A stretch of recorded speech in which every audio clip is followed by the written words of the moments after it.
They called him crazy, dirty, worthless, told him to get a job, clean himself up, stop being a burden on society.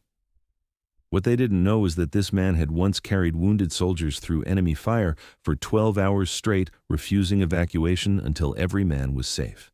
His name was Robert Bear Sullivan, and 3 years ago he'd lost everything except the one thing that mattered most: his honor. Welcome to Faces Behind Stories. Before we continue this powerful story of invisible courage and forgotten sacrifice, tell me in the comments from which city are you watching this video today, and if you believe stories like this need to be heard, hit that subscribe button. These forgotten heroes deserve to be remembered. The corner of 5th Street in Maine had become his world. 3 years, 4 months, and 16 days of the same routine. Robert would wake before sunrise, roll up the thin sleeping bag that served as his only comfort, and position himself against the cold brick wall of the abandoned bookstore. His cardboard sign, weathered and torn at the edges, simply read, "Veteran, anything helps, God bless." Most people didn't read it. They saw the gray beard matted and unkempt. They noticed the olive-drab jacket faded and torn at the shoulders, patches missing where insignia once proudly displayed his service. They observed the limp in his left leg, the way he favored his right side when he moved, but they didn't see the man beneath the surface. They didn't see the way his eyes tracked movement with tactical precision, still scanning for threats that no longer existed. They didn't notice how he positioned himself with clear sightlines to every approach, his back always protected. They couldn't recognize the faded tattoo on his wrist, a skull with crossed rifles barely visible beneath layers of dirt and time. Most of all, they didn't see the small tarnished pin hidden beneath the torn fabric of his jacket collar, a pin that fewer than 3,500 living Americans were authorized to wear. The business executives stepped around him like he was debris. Mothers pulled their children closer, whispering warnings about dangerous people. Teenagers laughed and pointed recording videos for social media with captions about local crazy guy. College students debated the ethics of giving money to people like him while stepping over his outstretched legs. Not once did anyone stop to ask his name. Not once did anyone inquire about his service. Not once did anyone look close enough to see that beneath the grime and desperation was a man who had once been willing to die for every single person who ignored him. Robert Bear Sullivan hadn't always been invisible. 15 years earlier, he'd been Staff Sergeant Sullivan, 3rd Battalion, 75th Ranger Regiment, 2 tours in Iraq, 3 in Afghanistan, and a reputation for never leaving a man behind. His teammates called him Bear, not just for his size, 6'3" and built like a linebacker, but for his protective instinct. When things went bad, Bear went to work. The operation that changed everything happened on a scorching July morning in Helmand Province. Intelligence had been wrong. What was supposed to be a routine patrol turned into a coordinated ambush.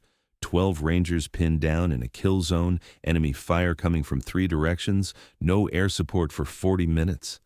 That's when Bear did what Bear did.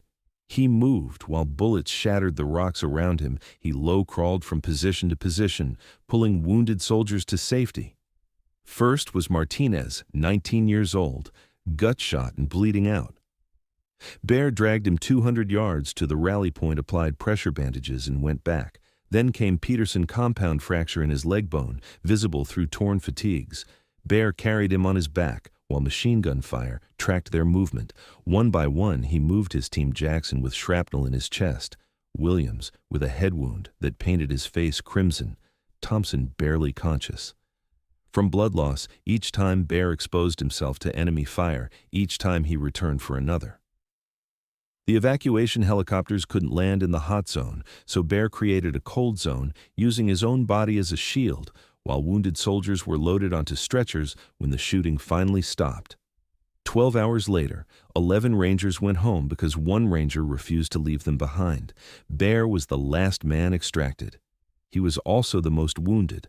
2 bullet wounds in his left leg, shrapnel in his back, a concussion from an IED blast, and burns on his hands from pulling soldiers away from burning vehicles. But he was conscious, alert, and asking about his men. 6 months later, in a ceremony at the White House, President Obama placed the Congressional Medal of Honor around Staff Sergeant Robert Sullivan's Neck the citation read. For conspicuous gallantry and intrepidity, at the risk of his life above and beyond the call of duty, bears. Only comment to the press was, "I was just doing my job." The transition from hero to homeless didn't happen overnight. It was a slow erosion, like water wearing away stone. First came the medical discharge. The injuries from Helmand had damaged more than muscle and bone. They'd torn something inside. Bear's mind post-traumatic stress. The doctors called it nightmares that felt more real than daylight panic attacks triggered by car backfires or construction noise. An inability to relax, to trust, to feel safe in a world that no longer made sense. The Army provided treatment therapy medication. Bear tried it all, but the pills made him feel disconnected from himself, and the therapy sessions felt like interrogations. He'd spent 15 years learning to be strong, to be the protector, to never show weakness. Now they wanted him to talk about his feelings, so he stopped going. The disability checks helped for a while, but not enough. Bear had never learned to manage money in the Army. Everything was provided: housing, food, medical care, purpose in civilian life. He was drowning in utility bills, rent payments, and bureaucratic paperwork that made no sense. He found work where he could construction security, warehouse labor, but the employers saw the limp herd about the PTSD and found excuses to let him go. Not a good fit. They'd say insurance liability. They'd explain, "Well, be in touch." They'd lie. The drinking started as self-medication, a few beers to quiet the nightmares, a shot of whiskey to stop the panic attacks. Soon it was a bottle a day. Then more. The alcohol didn't solve anything, but it made the pain manageable. When Bear lost his apartment, he told himself it was temporary. Just a few nights in his truck until he found another job. The few nights became a few weeks. The few weeks became a few months. When the truck was repossessed, he found himself on the street with nothing but a duffel bag and his service jacket. That's when he discovered the cruel truth about being a homeless veteran in America. People saw the homeless part, but not the veteran part. 3 years on the corner had taught Bear valuable lessons about human nature. People would step over him rather than step around him. They'd discuss his presence like he couldn't hear them. Someone should do something about these people. They'd say as if he wasn't sitting 3 feet away. It's becoming a real problem downtown. A real problem, that's what he'd become. The same people who posted "support our troops" on social media would cross the street to avoid him. The same politicians who gave speeches about honoring veterans would walk past without acknowledging his existence. The same community that held Memorial Day parades would treat him like he was invisible on Memorial Tuesday. But Bear had learned to read people, and he could see the fear in their eyes. They weren't just afraid of him. They were afraid of what he represented, the possibility that anyone could fall this far.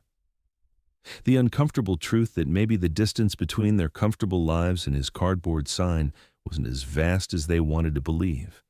Some days were harder than others. On Veterans Day, he'd watch the parades from his corner, seeing young soldiers march in formation while civilians applauded. He wanted to tell them that he'd been there once, that he'd earned the right to march with them, but his voice had been stolen by shame and circumstance.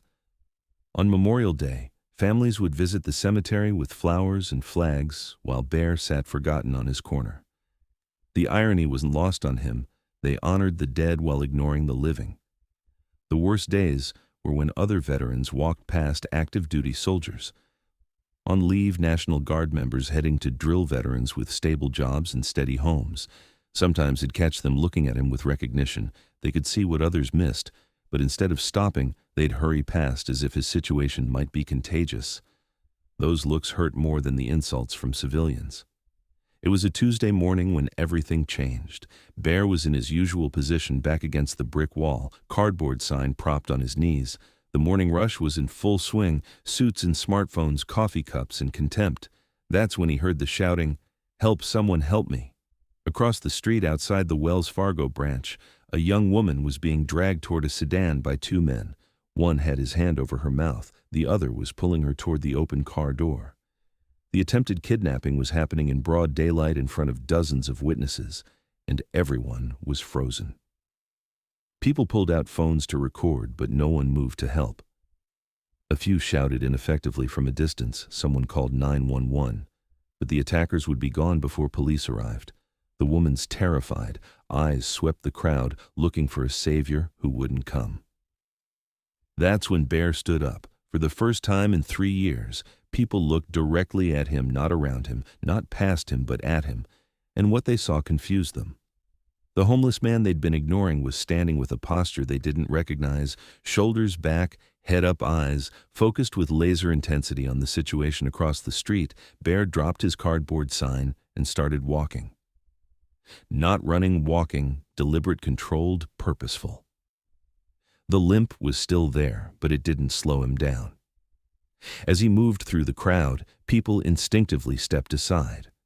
There was something in his bearing that commanded space, demanded respect. "Hey," Bear's voice, carried across the street with military authority, "let her go." The attackers looked up, saw a homeless man approaching, and one of them laughed. "Mind your own business?" Old man Bear didn't respond with words. He responded with action. What happened next would be replayed on social media 1,000,000 times, but no camera could capture the full truth of what people witnessed. Bear crossed the street like he was crossing a battlefield, not reckless, not emotional, but with calculated precision. When the first attacker came at him with a knife, Bear moved like the special operations soldier he'd once been. The knife technique was textbook military combatives, redirect control, neutralize. The attacker found himself disarmed and on the ground before he understood what had happened. The second attacker released the woman and reached for something in his jacket, but Bear was already inside his guard, delivering a strike that ended the threat immediately. 30 seconds, that's how long it took for a homeless man to neutralize 2 attackers and save a stranger's life. As sirens approached in the distance, Bear knelt beside the woman, checking for injuries with the competence of someone who'd provided battlefield medical care. His voice was gentle, now reassuring. "You're safe. They can't hurt you. Help is coming." The crowd that had ignored him for 3 years was now staring in shock. The businessman who stepped over him every morning was recording everything on his phone. The mother who pulled her children away was calling him a hero. The teenagers who'd mocked him were speechless. And that's when someone noticed the pin, a young Marine, home on leave and still wearing his dress blues from a promotion ceremony, pushed through the crowd. His eyes weren't on Bear's face. They were locked on the small tarnished metal visible beneath his torn jacket collar. "Sir," the Marine said, his voice tight with emotion, is that Bear looked down at the Medal of Honor, exposed now for everyone to see. He'd kept it hidden for 3 years, ashamed that the man who'd earned it had fallen so far, but now in this moment he remembered what it meant. "Yeah," Bear said quietly, "it is." The Marine came to attention and saluted. What followed was a moment that restored faith in humanity. The young Marine's salute created a ripple effect through the crowd. Other veterans present, and there were more than anyone realized, began to step forward. A Navy chief, an Air Force tech sergeant, an Army captain. One by one, they rendered proper military honors to the Medal of Honor recipient. They'd been walking past for 3 years, but it wasn't just the military personnel. The businessman put away his phone and approached respectfully. "Sir, I owe you an apology. We all do." The mother who'd pulled her children away brought them forward instead. "I want my kids to meet a real hero," she said. The teenagers stopped recording and started listening as Bear quietly answered their questions about service sacrifice and what it really meant to fight for your country. When the police arrived, they found a situation unlike anything they'd ever encountered. The attackers were secured and waiting. The victim was safe and grateful, and a crowd of civilians was gathered around a homeless veteran, treating him like the hero he'd always been. The responding officer, a veteran himself, recognized the Medal of Honor. "Immediately, sir," he said. "We need to get you proper help." "This isn't right," Bear nodded. For the first time in 3 years, he was ready to accept it. The young woman Bear had saved turned out to be Sarah Chen, a social worker who specialized in veteran services. Through her tears, she promised him that his days on the street were over. "We're going to get you housing, medical care, whatever you need. You saved my life, now let me help save yours." The video of Bear's heroic action went viral within hours. Homeless Hero and Medal of Honor trended on social media as millions of people shared the story of the veteran everyone ignored until he saved a life. But the real transformation wasn't in Bear's circumstances. It was in the community's understanding. Local businesses that had once complained about his presence now offered him employment. The bank where the attempted kidnapping occurred hired him as a security consultant. Veterans organizations that had lost track of him reached out with resources and support. Most importantly, the VA hospital that had given up on him 3 years earlier welcomed him back with a comprehensive treatment plan, not just for his physical injuries, but for the invisible wounds that had driven him to the streets. Bear's story became a catalyst for change in how the city treated its homeless veteran population. Sarah Chen used her influence to create new programs, better outreach, and increased funding for veteran services.